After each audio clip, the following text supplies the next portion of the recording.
이 아침에 선포할 하나님의 말씀은 사도행전 11장 1절에서 6절까지 말씀 보겠습니다. 사도행전 11장 1절에서 6절까지 한 구절씩 교독하고 6절은 함께 한 목소리로 낭독합니다. 유대에 있는 사도들과 형제들이 이방인들도 하나님의 말씀을 받았다함을 들었더니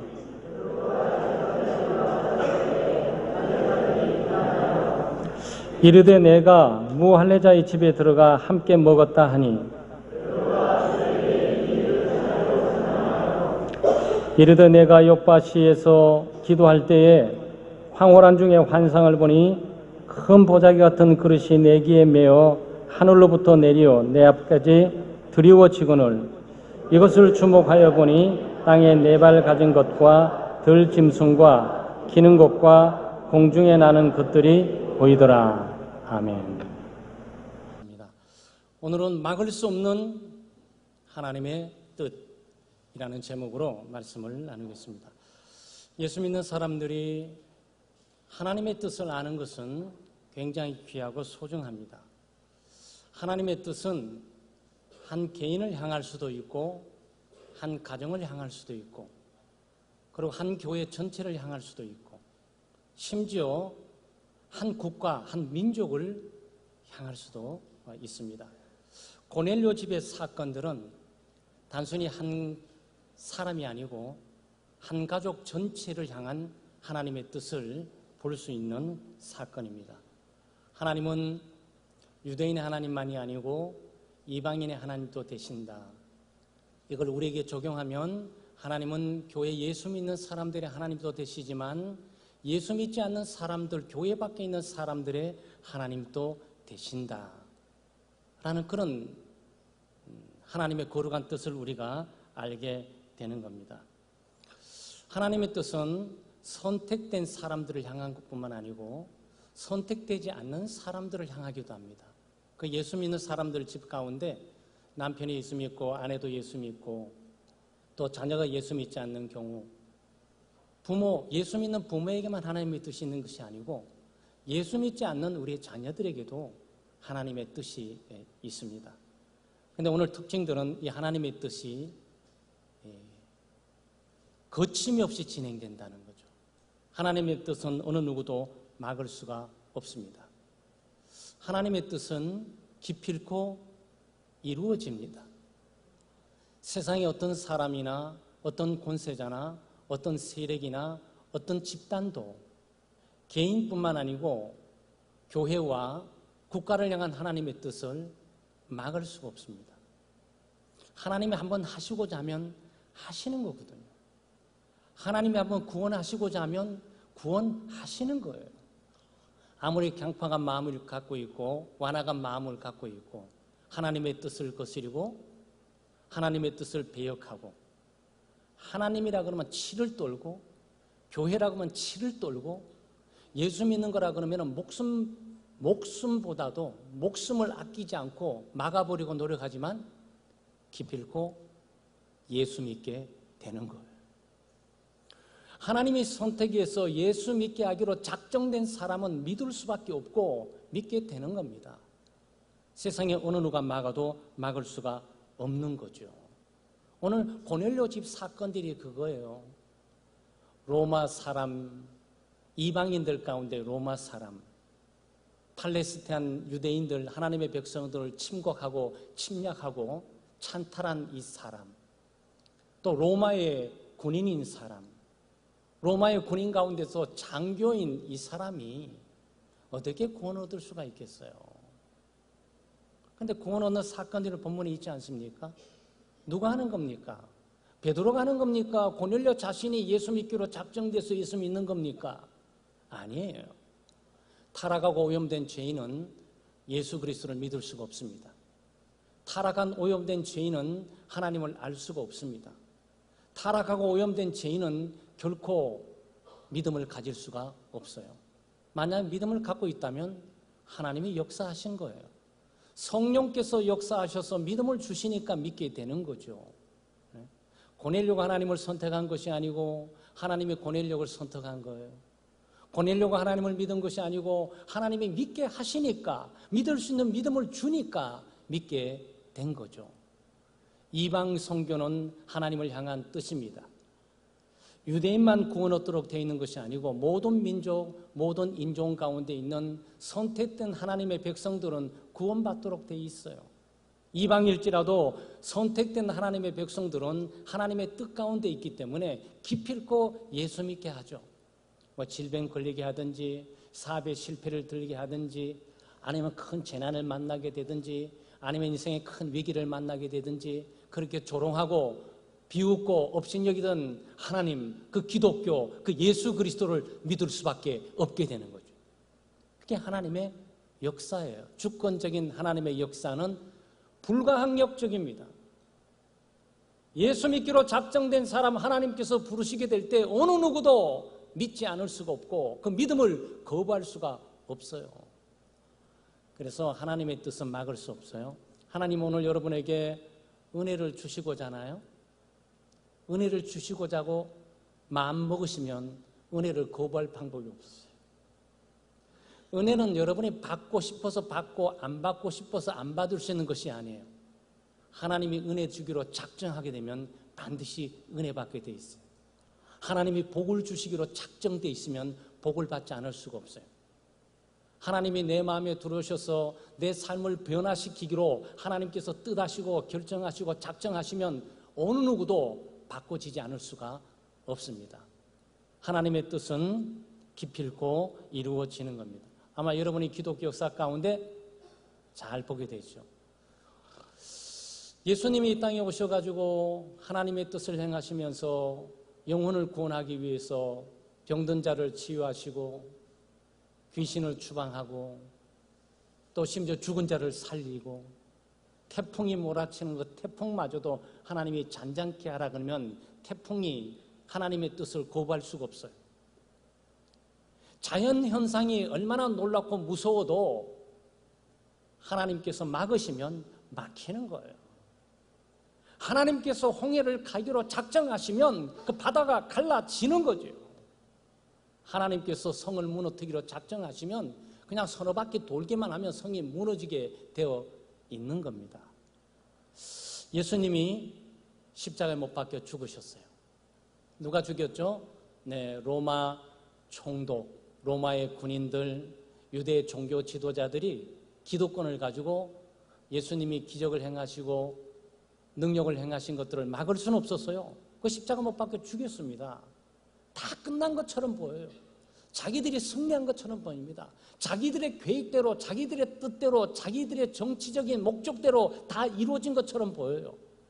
그런데 하나님 편에서는 이제 시작이에요. 하나님 편에서는 십자가의 사건들이 구원의 근거가 되시고 구원의 출발점이 되는 거죠.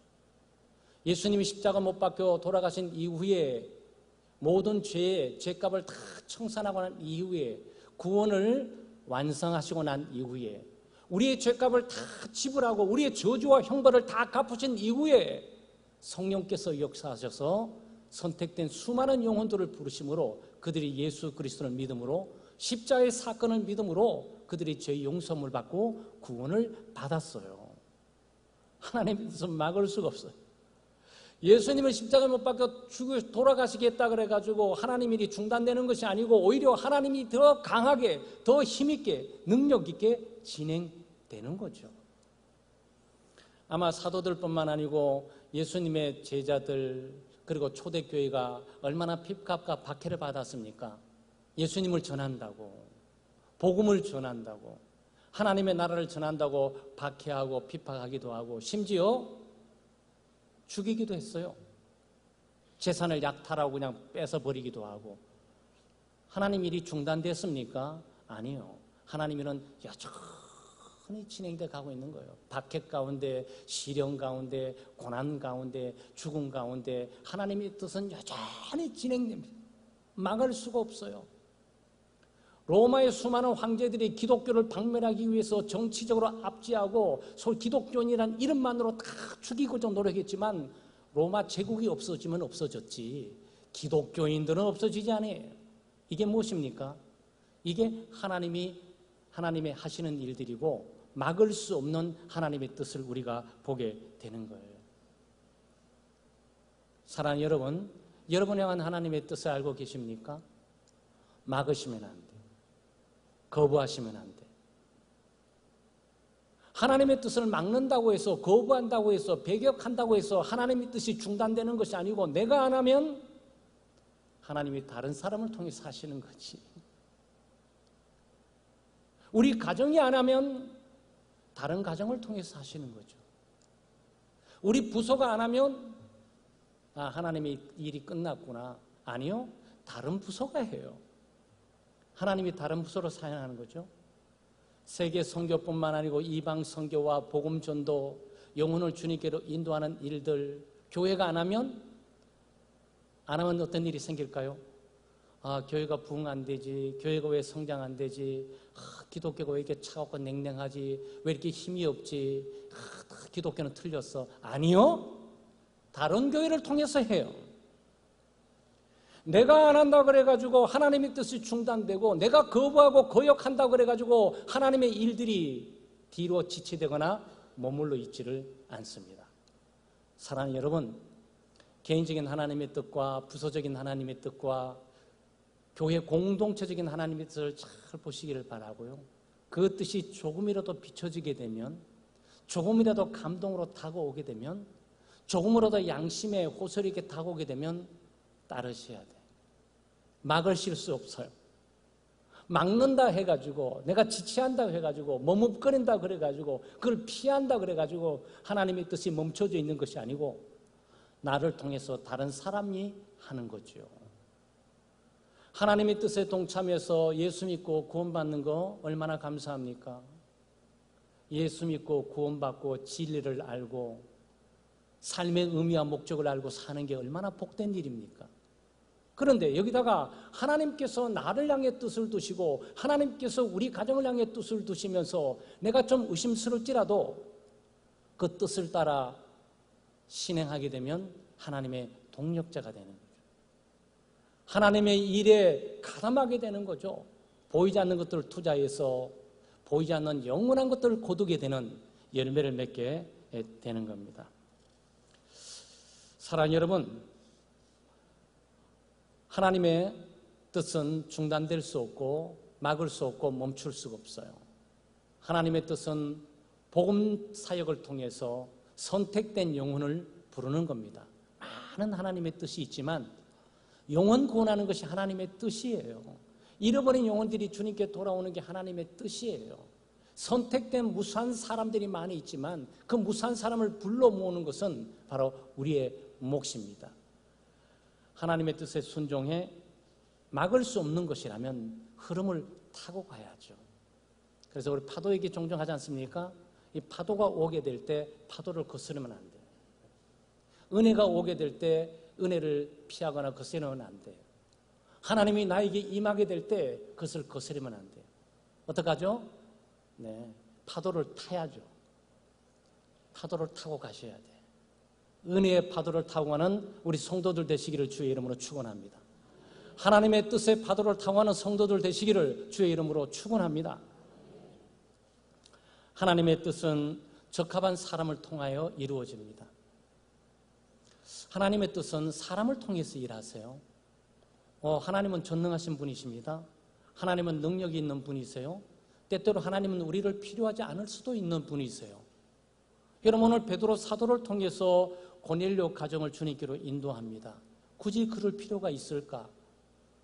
하나님이 직접 개입하셔서 모든 죄인을 한순간에 회개시키고 모든 죄인을 다 로마 전체를 황제부터 어린 영혼에 이르기까지 다 예수 믿게 만드실 수는 없을까? 여러분, 없다고 생각하세요? 있어요. 하나님은 그런 능력을 갖고 계신 분입니다. 무에서 유를 창조한 하나님께서 직접 개입하셔서 모든 죄인을 한순간에 회개시키고 모든 죄인에게 한순간에 믿음을 주고 모든 죄인에게 한순간에 예수 믿게 만들면서 세계 종식을 끝나면 하나님의 계획이 얼마나 빨리 끝나겠습니까? 천년만년 모든 이 죄인들을 구원하기 위해서 수많은 사람을 부름받고 수많은 사람들이 노력하고 애를 쓸 필요가 없는 거죠. 그런데 하나님이 그렇게 일하시지 않는 거예요. 놀랍게도 하나님이 우리 같은 죄인을 부르셔서 우리에게 직분을 맡기시고 우리에게 사명을 맡기시면서 영혼권의 복음 전선에 하나님의 동력자로 우리를 세우시면서 일하게 하는 거죠. 우리 편에서 보게 될 때 하나님의 일이 귀찮고 번거로운 게 아니에요. 영광스러운 거지. 예수 믿고 구원받은 것만 해도 영광스럽고 하나님의 나라에 들어갈 수 있는 백성이 된 것만 해도 영광스러운데 하나님의 동력자가 되어서 하나님의 일을 함께 할 수 있다는 것은 인간이 이 땅에 태어나서요, 죄인이 이 땅에 존재하면서 영광 중에 최고의 영광이에요. 예수 믿는 사람들은 그런 믿음을 갖고 살아야죠. 그런데 왜 하필 베드로입니까? 예루살렘 교회에 예수 믿는 사람이 베드로밖에 없습니까? 왜 베드로가 하필 고넬료의 집에 가서 전도를 해야만 되는 겁니까? 사도들이 한 명입니까? 아니요. 사도 몇 명이죠? 네, 사도는 12사도예요. 베드로와 같은 동급의 사람들, 목사가 12명이고 장로가 12명이고 권사가 12명이고 집사가 12명인데 왜 하필 베드로 목사야? 여기에 우리의 관심이 있다고. 왜 하나님께서 사람을 불러 일하시는데 베드로 사도를 통해서 고넬료 집에 보내면서 말씀을 전하고 그들에게 하나님의 능력을 드러나게 했을까? 베드로가 가장 적합한 사람이에요. 그래서 하나님이 사람을 쓸 때요, 막 쓰지 않아요. 가장 적합하고 적당한 사람을 적시적소에 그 위치, 그 시기, 그 때, 그 일을 하게 하시는 거예요. 하나님의 백성들은 그걸 볼 필요가 있어요. 베드로 사도가 아니었다면 어떤 일이 벌어질까요? 큰일 나죠. 베드로 사도가 안 했으면 징계가 있든지 아니면 교회가 분쟁되든지 논쟁되든지 교회가 분열됐을 거예요. 그래서 여러분 오늘 본문에 온 것처럼 그거 아니겠어요? 베드로가 예루살렘에 올라갔을 때 할례자들이 비난하여 그랬어요. 할례자들이 비난하여 그랬어요. 사실은 유대교회의 독특성은 아브라함의 족속으로서 자기들의 하나님, 자기들만 하나님의 복을 받고 자기들만 구원을 받고 자기들만 선택되고 자기들만 은혜를 받는 걸로 규정되어 있어요. 그런데 베드로가 어디 간 거죠? 네, 이방인 집에 간 거예요. 이방인을 만났어요. 거기서 복음을 전했어요. 세례를 줬어요. 하나님의 백성을 만들어 놓은 거야. 아브라함의 족속이 아닌데 아브라함의 족속과 동일한 신분과 쥐가 주어지는 일에 베드로 사도가 나섰다고요. 그래서 그걸 지금 비난하고 있단 말이죠. 그 베드로 사도가 설명을 합니다. 그러니까 베드로 사도의 설명이니까 가능한 거예요. 우리말로 얘기하면 뭐죠? 베드로 사도의 신분과 위치니까 예루살렘 본토 교회의 지도자들이나 교인들을 설득시킬 수 있는 위치를 갖고 있는 거예요. 그래서 이 사람이 대안이야. 베드로, 과거에 예수님 3번 부인했지. 야, 그 사람 성격 급해. 그 성격 급한데 어떻게 목사가 되고 그 사람이 어떻게 장로가 된지 잘 모르겠어. 그런 정황이 품을 수가 있어요. 그런데 여러분 사람 성격이나 기질이나 또 과거의 흔적이나 전적을 보게 될 때 하나님의 일을 할 만해 보이지가 않죠? 그런데 이 사람이 적격이에요. 하나님이 보게 될 때. 하나님, 베드로는 누굽니까? 사도예요. 예루살렘 교회 지도자입니다. 개척교회 멤버예요. 개척교회 멤버 가운데 최고의 위치를 차지하고 있어요. 제자들 가운데, 사도들 가운데 등급이 있는 건 아니지만 수제자예요. 선임이에요. 그렇기 때문에 이 엄청난 일, 소위 이방인들이 교회를 들어오고 이방인들이 아브라함의 자손이 되고 이방인들이 하나님의 백성이 되는 이 일을 도모했음에도 불구하고 설득이 가능했던 거예요. 베드로가 아니었다면요, 굉장히 예루살렘 교회가 논쟁과 분쟁 가운데 분열될 가능성이 많이 있었을 겁니다. 사랑하는 여러분, 이 사건, 이 하나님의 뜻이 우리에게 어떻게 적용됩니까? 우리 종종 하나님께서 보게 될 때 적당하다, 적합하다, 할만하다 해서 직분 맡깁니다. 하나님의 일을 맡겨요. 근데 우리가 종종 때로 너무 겸손해가지고 주변의 상황, 여건은 눈치를 보다가 하나님의 뜻을 무시해버리는 경향이 많아요. 아, 나는 할 수 없는데, 나는 할 자격이 아닌데, 다른 사람도 많이 있는데,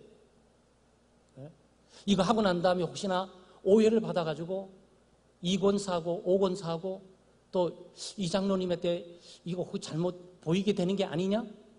해서는 안 되겠지. 이런 경향이 있습니까? 네, 여러분, 하나님의 뜻이 우리 가운데 다가오게 될 때 또 종종 주변에 있는 자기의 자격 부분들을 논할 뿐만 아니고 주변의 사람들을 의식하면서 하나님의 뜻을 거부할 때가 많이 있어요. 그 핑계가 겸손이죠. 뭐 겸손한 건 좋지만 가장된 겸손일 수 있어요. 나는 못한다, 나는 할 수 없다, 나는 자격이 없다, 나는 적합하지 않다. 또 더 나가서는 오해받을 수 있고 비난받을 수 있고 괜히 저 사람하고 관계가 어려워질 수 있어. 그러니까 나는 맡을 수 없어. 여러분 입장 바꿔놓고 베드로 가운데 한번 가볼까요? 베드로는 이걸 알고 있었어요. 이방인을 만나서는 안 되는 걸 알고 있었어요. 이방인 초청을 받아서는 안 되는 걸 알고 있었어요. 이방인들이 하나님 말씀 전해서는 안 되는 걸 알고 있었어요. 예루살렘 본토 가운데 규정과 규범을 어겼다고 상당한 문제될 것을 알고 있었어요. 그런데 막을 수 없는 하나님의 뜻임을 인식했기 때문에 이 뜻에 순종한 거예요. 우리는 이런 자세와 이런 태도가 필요합니다. 때때로 하나님께서 나에게 일을 맡길 때나 직분을 맡기게 될 때 너무 거부할 필요는 없단 말이죠. 내가 적합한 사람에게 나를 부르시는 게 아닌가. 나는 인격적으로 영적으로 부족하지만 이 공동체나 이 부서, 이 선교에서 필요해서 나를 지금 부르고 있는 것이 아닌가 라고 하나님의 음성을 들을 필요가 있어요. 베드로는 그 음성을 들었던 거예요. 베드로는 그 음성을 듣고 그 뜻에 순종하면서 하나님의 일을 진행해 나가고 있는 거죠. 반대로 우리가 다른 하나님의 사람들을, 하나님이 세운 사람들, 하나님의 일을 맡긴 사람들의 일 처리하는 방식이나 일을 처리하는 과정이나 또 이런 것들을 보면서 우리가 속단하고서 함부로 비난할 때가 있어요. 사실 비난할 필요가 없었던 거예요. 나중에 보게 되면 이 사람들 다 이해를 다 했고 하나님께 영광을 돌리는 일로 다 마무리를 짓습니다. 그런데 들어보지도 않는 거지. 이 사람은 소문을 들었어요. 예루살렘 본토에 얘기해요. 예루살렘 본토에 교회가 하나 달랑 있는데 여기에 사도 12사들이 집결되어 있어요. 핍박과 박해가 있어서 여기저기 흩어졌습니다. 이 베드로 사도는 지금 요빠에 와 있어요. 고넬료는 가이사랴에 있습니다. 그런데 요빠에 있는 베드로가 가이사랴에 가서 이방인 로마의 군대 장교의 집에 가서 하나님의 말씀을 전하면서 그들과 교제하고 밥을 함께 먹었다. 예루살렘에서 깜짝 놀란 거예요. 엄청난 오해를 한 거죠. 그래서 베드로 사도가 소문을 들었습니다. 역시 소문은 빨라요. 요번에 뭐 인터넷도 있고, 뭐 SNS도 있고, 뭐 카톡도 있고, 뭐 여러 가지 우리가 정보망이 이렇게 있어서 쉽게 하지만 사람 말보다도 쉽게 빨리 전달되는 건 없어요. 그러니까 그래서 전달돼서 보다 보니까 베드로 사도가 예루살렘 도착하기도 전에 예루살렘 지도자의 소식을 들은 거예요. 어떻게 들었습니까? 베드로 사도가 규칙을 어겼다. 규범을 어겼다. 이방인들과 교제를 했대. 이방인들과 대화를 했대. 심지어 더 나가서 이방인들과 밥을 같이 먹었대. 이방인들을 교회로 불러들였대. 벼르고 있었던 거죠. 그 베드로 사도가 예루살렘 교회에 나타나자마자 물어보지도 않고 비난하면서 왜 당신이 그런 짓을 했냐라고 힐난을 했단 말이죠. 그 사건이 오늘 본문에 기록되어 있는 거예요.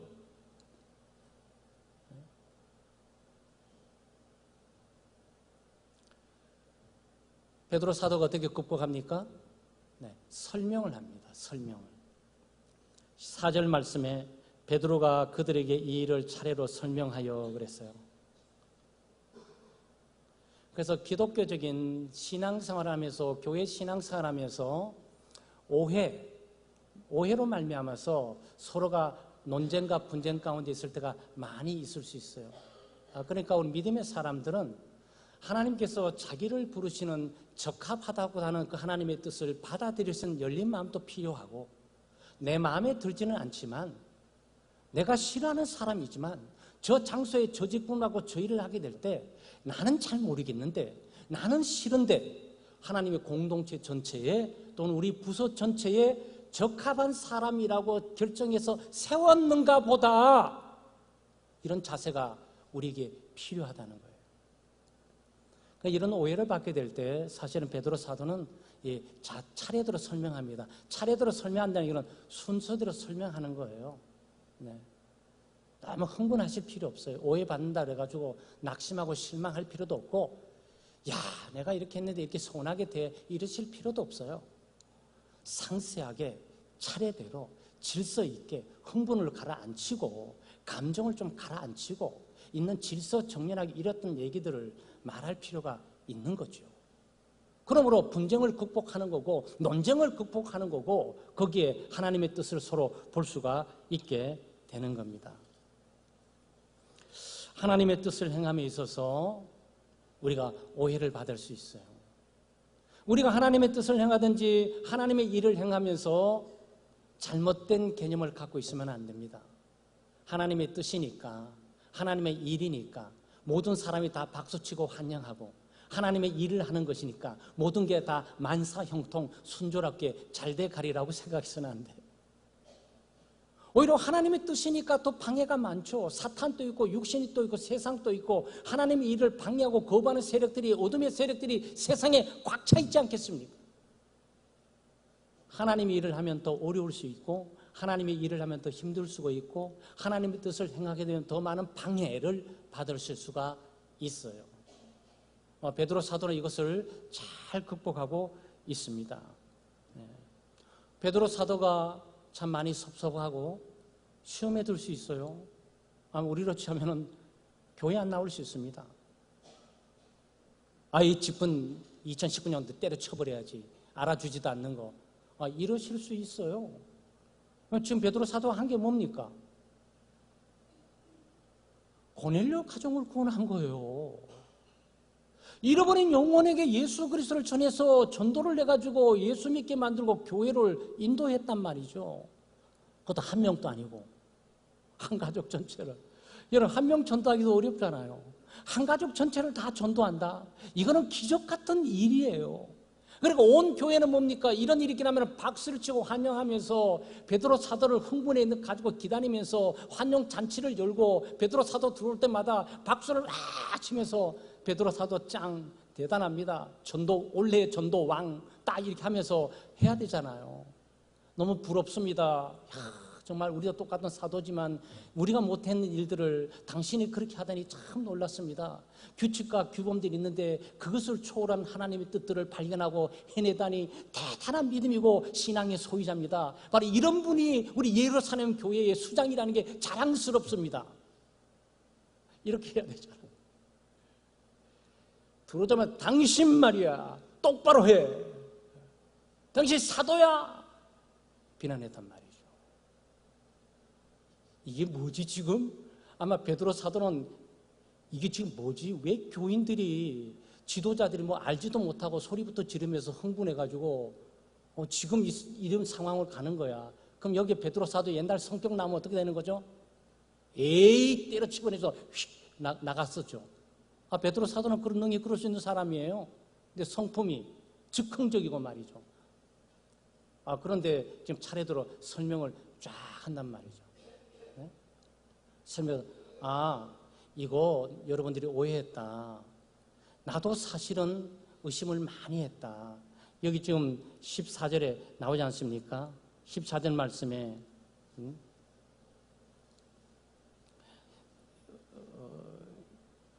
15절 말씀에 내가 말을 시작할 때에 성령이 그들에게 임하기를 처음 우리에게 하신 것 같이 하는지라, 이렇게 말했습니다. 그러면서 5절부터 설명을 시작했어요.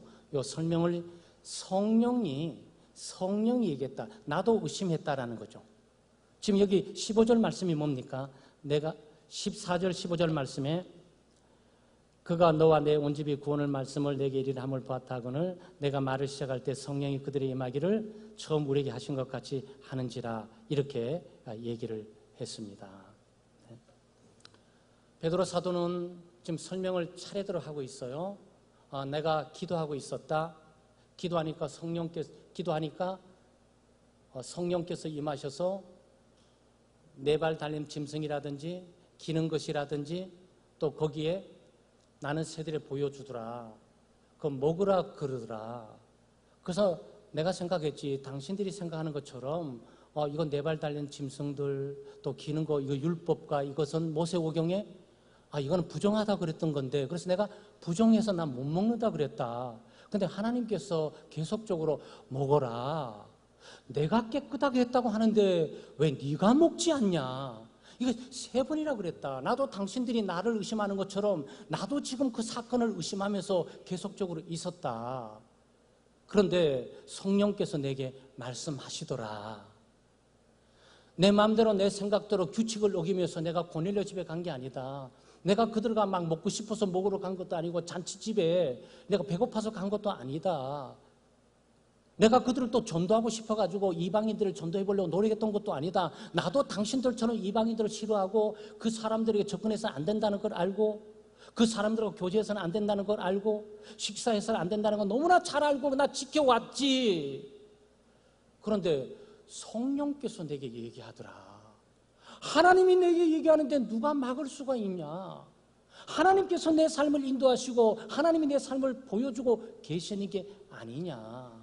그 설명을 하고 있는 겁니다. 그러다 보다 보니까 문 앞에 내 이름을 누가 부르더라. 지금 같으면 벨을 울리면 안에서 아파트는 얼굴들을 보면서 누군지 보고 문 열어주는데 그때는 그런 게 없잖아요.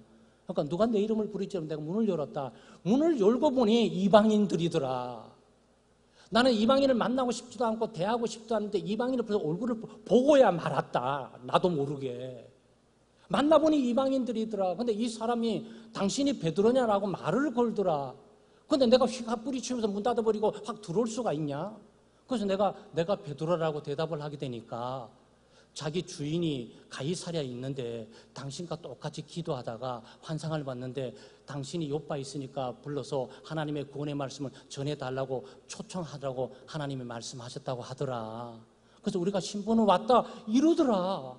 근데 나는 여전히 그때까지도 의심을 하고 있었다. 근데 성령께서 여기에 지금 말씀하고 있는 것이 아니냐. 내가 말을 시작할 때 성령이 그들에게 임하기를 이렇게 말을 하고 있는 거죠. 사랑하는 여러분, 하나님의 뜻을 우리가 거스를 수가 없습니다. 하나님의 뜻을 행함에 있어서 오해를 받으실 수가 있어요. 오해받게 될 때 상세하게 설명을 하셔야 돼요. 흥분하시면 안 돼요. 화를 낸다고 될 일이 아니에요. 감정 상했다고 표현해서 될 일도 아니에요. 나 시험 들었으니까 당신 태도 고쳐 이래서 될 일이 아니에요. 오늘 베드로 사도처럼 침착하게 이 성격 급한 베드로 사도가 정말 많이 성숙했어요. 네? 그래서 자세하게 설명을 좀 하고 있단 말이죠. 네? 그리고 또 상대방에게 설명할 기회도 좀 줘야 돼요. 속단하시면 안 돼요. 상대방의 얘기를 좀 잘 들어봐야 되지 않습니까? 사실 우리가 이 일 저 일을 당하면서 얘기 듣다 보면 이 사람 말 들으면 이 사람 말이 옳고 저 사람 말은 저 사람이 옳고 A, B 말을 듣고 들으면 C는 죽을 사람이야. C를 만나자마자 그따위 식으로 하면 어떻게 이렇게 말하면 경솔한 거예요. C를 만나서 얘기를 들어봐야지. 근데 놀라운 거 발견하게 될 거예요. C를 만나서 얘기하다 보면 이 스토리가 틀리는데? 내가 A로부터 들은 거 B로부터 들은 거 좀 다른 얘기를 지금 하고 있는데 라는 얘기를 많이 경험하게 될 거예요. 여러분 교회 일도 마찬가지예요. 사소한 분쟁들은 속단하거나 경솔하게 판단해서 말을 함부로 하게 될 때 교회는 시험에 든단 말이죠. 베드로 사도에게 비난했다 그랬어요. 비난했다 그랬습니다. 무슨 근거로? 아니 그 밥 좀 먹은 거 가지고 고넬료 집에서 밥 먹었잖아요. 밥. 그런데 이 문제가 그렇게 심각한 문제냐고. 사실은 물론 자기들의 법에 심각한 문제일 수 있지만 하나님의 뜻을 몰라서 그런 거죠. 이방인까지 하나님의 구원 영역 가운데 있는 걸 깨달았다면 베드로가 얼마나 위대한 일을 했는지를 보게 될 거라면, 그 설명을 다 끝나고 난 다음에 사실은 이 모든 사람들이 이해를 하고 온 교회가 하나님께 영광을 돌리더라 그랬어요. 그러니까 우리는 어떤 오해적인 일들이 있게 될 때 여러분 함부로 속단하고 함부로 비난하고 함부로 판단해서는 안 돼요. 그 당사자를 만나서 충분히 들어야 되고, 참 이 예루살렘, 이게 예루살렘 교회야. 이게 성숙한 교회예요. 문제가 있습니다. 논쟁거리가 있습니다. 규범과 규칙을 깨는 일이 있습니다. 그렇지만 이 일들이 서로 간에 소통과 대화를 통해서 설명하고 설명 듣는 이 자리를 통해서 능히 극복하게 된답니다. 능히 극복할 뿐만 아니고요, 온 교회가 하나님의 뜻을 깨닫게 됩니다. 야, 하나님이 우리 하나님만이 아니고 이방인의 하나님도 되시구나. 네?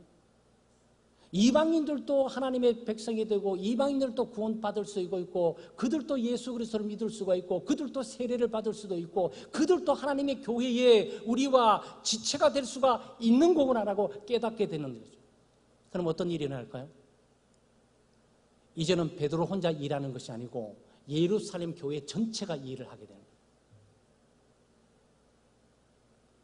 여러분, 한 명이 비난받고 한 명이 오해를 받고 한 명이 하나님의 뜻을 어려운 가운데 순종하게 되면 온 공동체가 영향을 받아요. 우리 한 명이 하나님의 뜻대로 살아가게 되면 우리 가족 전체가 하나님의 뜻을 발견하게 돼요. 우리 부서에서 내 자신이 하나님의 뜻을 순종하게 되면 우리 부서 전체가 하나님의 뜻을 알게 돼요. 우리 교회 가운데 누군가가 하나님의 뜻을 행하게 되면 온 교회가 하나님의 뜻을 알게 된다. 그래서 고넬료의 사건이 중요한 거예요. 이 사건이 왜 중요한지 아세요? 지금까지는 예루살렘에 흩어져 가지고 예루살렘 박해가 있으니까 예루살렘 본토교회에서 수많은 영혼들이 전도하기 싫어도 다른 데 가기 싫어도 환경적으로 갈 수밖에 없었고 전도를 하고 선교를 하게 됐고, 개개인 각계 전투로 스데반은 스데반대로, 빌립 집사는 빌립 집사대로, 베드로는 베드로대로. 그런데 지금은 달라요. 고넬료 사건 이후에, 이 논쟁과 분쟁의 사건 이후에 어떻게 달라지는 거죠? 예루살렘 교회가 온 지도부와 온 교회가 한마음 한뜻으로 이방 선교, 세계 선교는 하나님의 뜻이다 라고 해서 이 방향으로 가게 되는 거라고. 여러분, 이게 막을 수 없는 하나님의 뜻이에요. 우리 개인으로부터 출발하지만은 그 출발이 가정 전체에 영향을 주고 또 온 교회에 영향을 주고, 내 자신이 변화되지만 이 변화가 나로 끝나지 않고 우리 가족들에게 또는 우리 부서에게, 우리 교회에게 전부 변화의 물결들이 가게 되는 거예요. 그 사건이에요. 그래서 이 사건의 저자인 누가가 10장, 11장에 거쳐갖고 이것을 장하게 다룬 이유는 기독교의 역사의 이 점은 굉장히 중요하다는 거예요. 사랑하는 여러분, 하나님의 뜻은 막을 수 없습니다.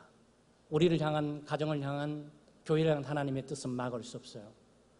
그 뜻은 하나님께서 적합하고 적절한 사람을 불러서 쓰십니다. 여러분과 제가 그 적절하고 적합한 사람이 되기를 바라고요. 적절하고 적합한 사람이 하나님의 뜻을 행해 나가게 될 때 어려움을 겪고 시련을 겪고 오해를 받기도 하고 비난을 받기도 하지만 흥분하지 말고, 시험에 들지 말고, 서운해하지 말고, 낙심하지 말고 자세하게 상황들을 설명을 해서 가족을 설득시키고 공동체를 설득시키고, 그리고 부족한 나로부터 출발되는 하나님의 뜻이지만 온 가족이, 그리고 온 부서와 온 교회가 하나님의 뜻을 깨닫고 이 일에 동참하는 그런 역사가 있기를 주의 이름으로 축원합니다. 기도하겠습니다. 하나님 아버지, 참 감사합니다. 하나님의 은혜와 사랑으로 오늘 또 귀하고 복된 주일을 주시고 주님의 은혜 보좌 앞에 나와서 예배할 수 있도록 도우심을 감사합니다.